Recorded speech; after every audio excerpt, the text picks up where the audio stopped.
Hi friends, जय माताजी। आज આપણે બનાવીશું મેથીના ગટ્ટાનું શાક। તો એના માટે આપણે જે શાક બધા લીધા છે સુધારીને તે હું તમને પહેલાં બતાવી દઉં। અહીંયા મેં 5 નંગ બટેટાના લીધા છે, જે બહુ જ નાના હતા આટલા।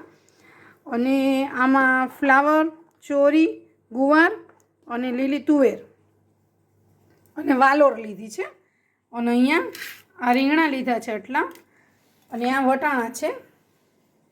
વટાણા આપણે પાછળથી નાખશું અને અલગથી જઈને બાફશું। તો પહેલાં આપણે જે શાક છે બધું સબ્જી તે બધું આપણે વઘારી નાખી। વઘારવામાં અત્યારે આપણે કાંઈ જ નથી કરવાનું, કેમ કે આપણે પાછો ડુંગળીનો વઘાર છે તે કરવાનો જ છે। અત્યારે આમાં મેં એક સાવ નાનો ચમચો તેલ મૂક્યું છે, ઝાઝું નથી મૂક્યું। હિંગ નાખી અને સૌ પહેલાં આપણે બટેટા નાખી દીધા। તો આમાં આપણે 1 ચમચી હળદર નાખી દઈએ। ત્યારબાદ આ જે કટ કરેલું શાકભાજી છે તે નાખી દઈએ।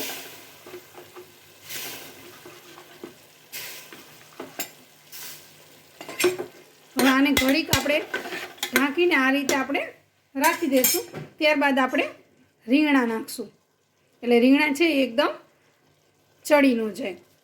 હા, અલગથી આને 5 મિનિટ આપણે સાતળી નાખ્યા છે। ત્યારબાદ જે આપણા આ રીંગણા છે તેના મેં ધોઈને અંદર નાખી દઉં છું।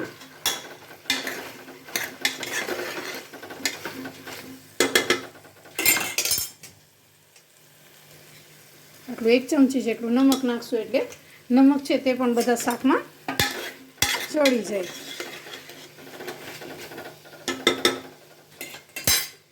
તો ત્યાં સુધીમાં આપણે આ મેથીના ગોટા છે તેને તૈયાર કરી લઈએ। મેથીના ગટ્ટા બનાવવા માટે આપણે મેથી કટ થઈ ગઈ છે, એમાં ચણાનો લોટ છે, આ લીલા મરચાં કટ કર્યા છે 2 નંગ, આદુની પેસ્ટ છે, એમાં લસણ નથી, અને આ તલ છે, અને આ ખડો મસાલો છે। એમાં એક આપણે બાદિયાનું નંગ લીધું છે, 5 નંગ લવિંગ છે, અને તીખા છે એ 10-15 લીધા હતા, અને 1 નંગ તજનું સાવ નાનું 1 ઇંચનું આટલું લીધું હતું। તો હવે આપણે એને બધું અંદર એડ કરી દઈએ મેથીની અંદર। સૌ પહેલાં આપણે અંદર તેલ નાખશું 1 ચમચા જેટલું। ત્યારબાદ લાલ મરચું પાવડર, મીઠું સ્વાદ પ્રમાણે, હળદર છે તે 1 ચમચી, ધાણા જીરું પાવડર 1 ચમચી, આ લીલા મરચાં અને આ જે બધું કટ કર્યું હતું તે બધું અંદર નાખી દીધું છે। અને હવે આ ચણાનો લોટ છે તે અંદર નાખી અને આપણે પાણી બહુ નથી નાખવાનું, જોઈતા પ્રમાણમાં પાણી નાખી અને આપણે મિક્સ કરી નાખવાનું છે। ગોટાનું બેટર છે તે રેડી થઈ ગયું છે, તો આપણે એને હવે ઢાંકી અને 10 મિનિટ માટે રેસ્ટ આપી દઈશું। શાક વઘારવા માટે સૌ પહેલાં આપણે આ મરચાં છે ને તળી અને અલગ કાઢી લઈશું। પહેલાં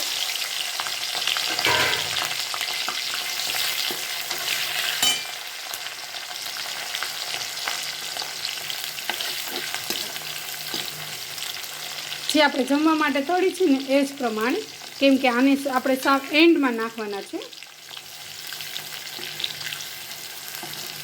તો આ વઘારનું જે તેલ છે એમાં પણ મરચાંનો ટેસ્ટ બહુ સરસ બેસી જશે। તો હવે આપણે તમે જોઈ શકો છો તળાઈ ગયા છે ને કાઢી લઈએ। જે મરચાં તળ્યા તે જ તેલ છે, તો એ તેલમાં આપણે ડુંગળી સાતળીને તો એનો પણ ટેસ્ટ મસ્ત જ આવે છે। આપણે આમાં 1 ચમચી રાઈ નાખી છે। ત્યારબાદ 1 ઇંચ આદું, ત્યારબાદ આ તલ છે જે 2 ચમચી જેટલા છે, અને તરત જ આપણે આ ડુંગળી છે તેને નાખી દેવાની છે। ડુંગળી છતરાઈ જાય ત્યાં સુધીમાં આપણે ટમેટાં છે તેને કટ કરી લઈએ। વટાણા છે તે મસ્ત બફાઈ ગયા છે, એને પણ આપણે આમાં એડ કરી દઈએ। બધું શાક છે તેને એકસાથે અંદર આપણે નાખી દઈશું। અહીંયા શાક છે તેને પણ મેં ઉકળવા માટે રાખી દીધું છે। ડુંગળી સતળાઈ ગઈ છે, એમાં મેં અડધી ચમચી હળદર નાખી છે।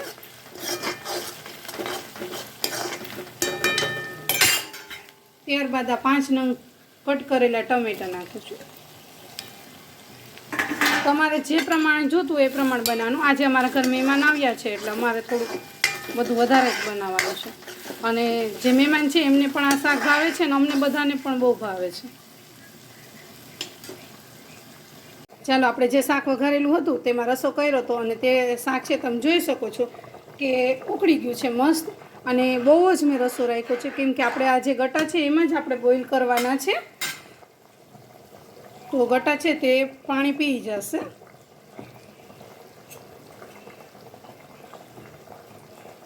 આપણે જે ગોળી ઊંધિયામાં વાળી એવી રીતે નથી વાળવાની કેમ કે નકર છેક સુધી ચડશે ને, એટલે આપણે આ રીતે કરીને બધા જે છે તે નાખવાના છે. અહીંયા આવા છિદ્ર જેવું હોય તો અંદર ઠેઠ સુધી ચડી જાય. આ રીતે આપણે બધા છે તે બોઇલ કરી દઈએ.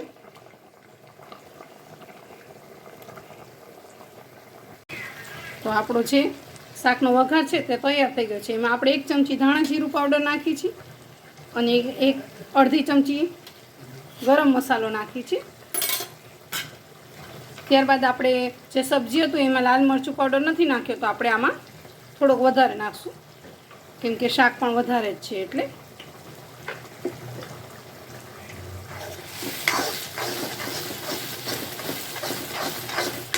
હવે મસાલાનો વઘાર છે તે રેડી થઈ ગયો છે. તેમાં આપણે જે આ મરચાં તળ્યા હતા તે આપણે એડ કરી દઈએ. હવે અહીંયા આપણે ગેસ બંધ કરી દઈએ છીએ. આ જે અંદર ગટા નાખ્યા છે તે સરસ ચડી જાય એટલે આપણે આ જે મસાલો છે બનાવ્યો તે આપણે અંદર નાખી દઈશું. અને આ ગટાને તળીને પણ તમે નાખી શકો છો, પણ અમે તળ્યા નથી. અને આમાં જેટલા તમે શાકભાજી નાખો તેટલા ઓછા છે. શાકમાં મસ્ત ગટા છે બધા ઉપર તળીને આવી ગયા છે. તો આપણે એક ગટો છે તે ચેક કરી લઈએ.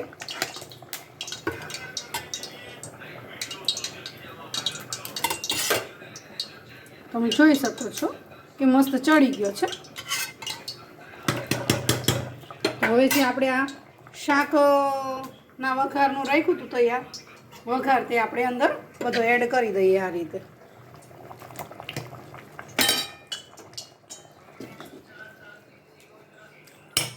મેથીના ગટાનું શાક છે તે બનીને રેડી થઈ ગયું છે. તો તમે પણ આ શાક બનાવજો અને કેવું બને છે તે મને લાઈક કરજો, શેર કરજો અને કોમેન્ટ કરવાનું ભૂલતા નહીં. જય માતાજી.